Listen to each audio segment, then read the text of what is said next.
Hey guys, Introvert Room, how are you? It's Tony. I'm here to talk about these two sunscreens, Shiseido and the INNISFREE. So let's get into it.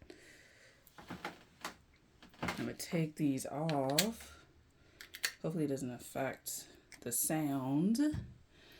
But yeah, so I got these two. I don't know, zoom in a little bit more. I don't know.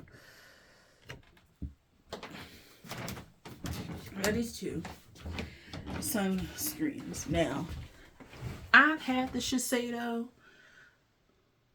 This is Ultimate Sun Protector Lotion, 50 plus, Synchro, Shield, Wet Force, Heat Force, turns invisible, broad spectrum, 50 plus for face and body, water resistant for 80 minutes, and then sunscreen. Okay, cool. Active ingredients. I don't know if you can see it. That's that. That's what it looks like.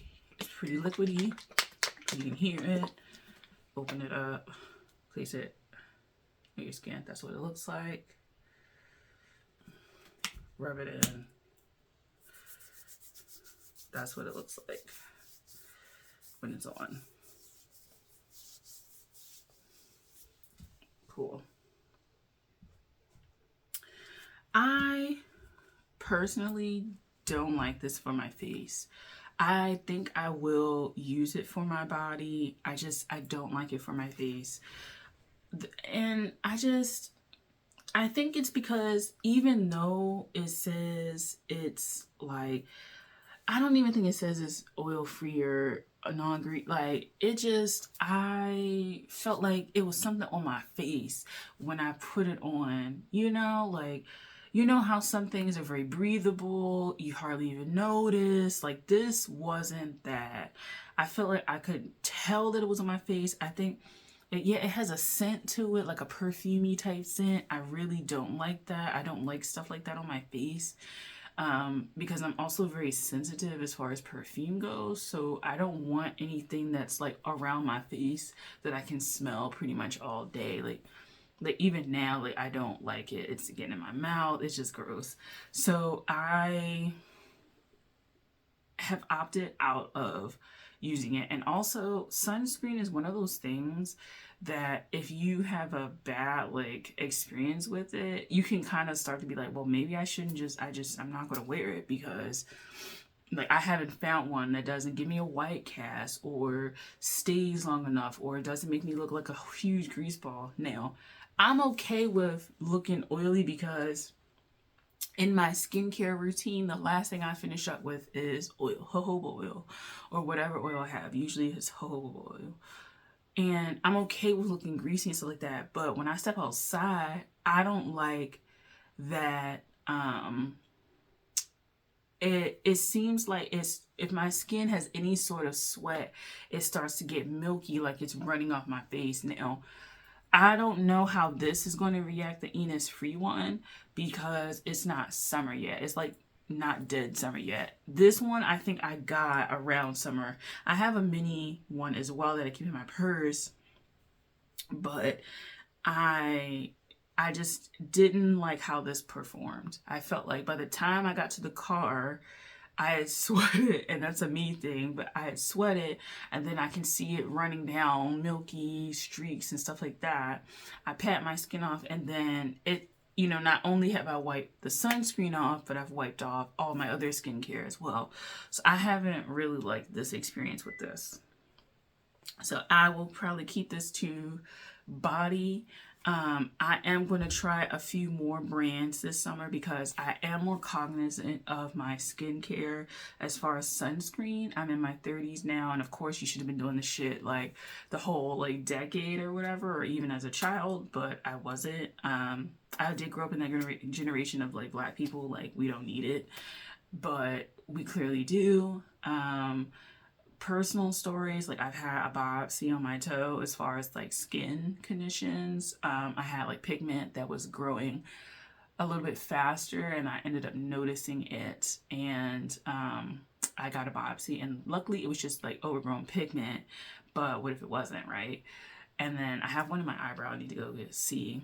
So this will have to be my like second biopsy in about like 4 years.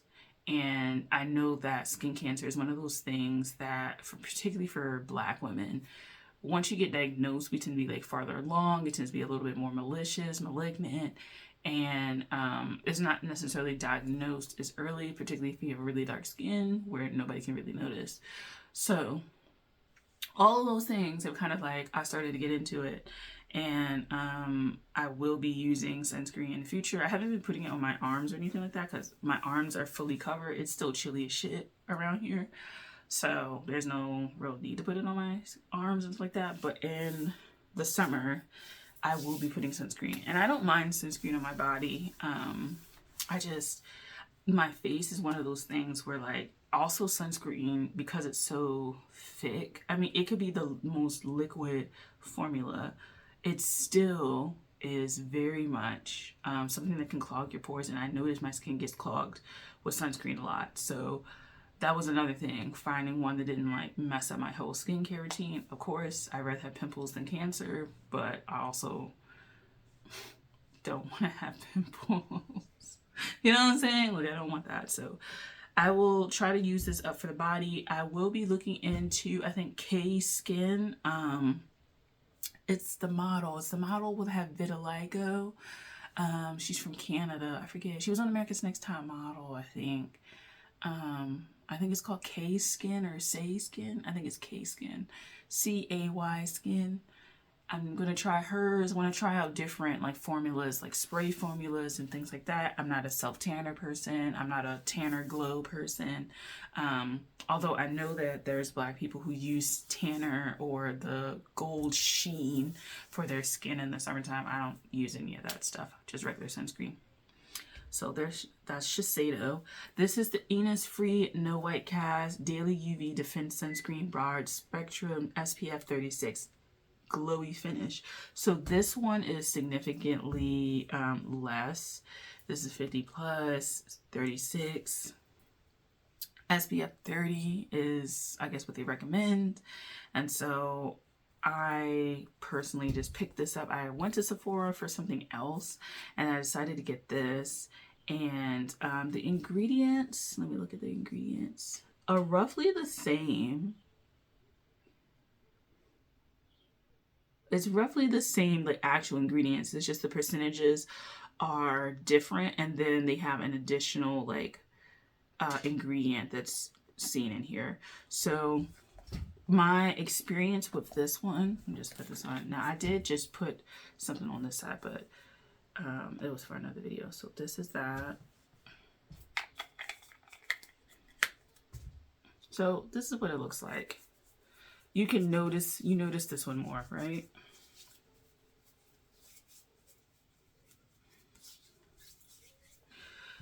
So this is just fresh in there. It just, like I said, looks like dewy skin. This one also, that was another thing. This one, I felt like my skin, even when I put it on skin, it just felt like drier. I don't know. This one, it felt like it also had moisture content on there.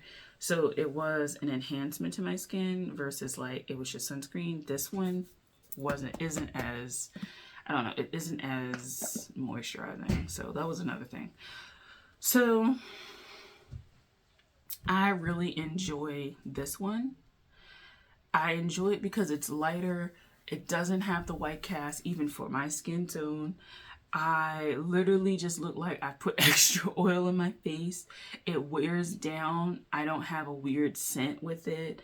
I prefer this. And this is really the first sunscreen that I have truly enjoyed to put on my face. Like, I've been putting it on pretty much every day since I decided to really wear it. Like, I bought it and I waited like a week or so, and I've been putting it on religiously because I feel like I'm a massage therapist also.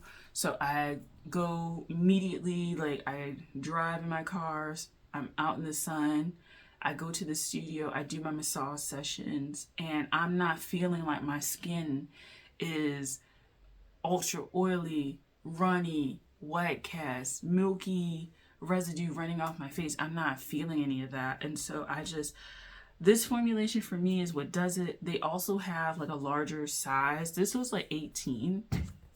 The larger size is like 24. I think it's about the size of like 2 of these put together roughly. And so I will be picking the larger one up. This one also has a mineral sunscreen that's color correcting. I'm not going to try that one. I'm not interested. I'm not interested in the color correcting. I'm not interested in the mineral part. It just seems like that one will have a white cast for me. And, you know, I might be surprised, but I'm not going to try it. So I really enjoy this sunscreen right now. Again, I'll kind of get into this. If they had a body, like one that was large enough that justified the cost and it was for body, I would do this one, because this one does seem a little bit more economical in that regard, because you do get a little bit more with this. So this is my review of these two, Shiseido versus INNISFREE. I just feel like INNISFREE is where it's at as far as the face, right? The body, it may not be where it's at, but the face is where it's at for me. So that's all I have to say about that. Thank you for watching. What are your skincare like brands for sunscreen? Like, what are you guys using? Do you use sunscreen? If not, why not? Or blah, blah, blah. Hopefully this has been helpful for you. Hopefully you'll give these brands a shot if you're interested. See how you like it for yourself, because definitely skin cancer is real. And, you know, if it's something that you can prevent, then go ahead and prevent it. All right. Thank you for watching. I'll talk to you guys later. Take care. Bye.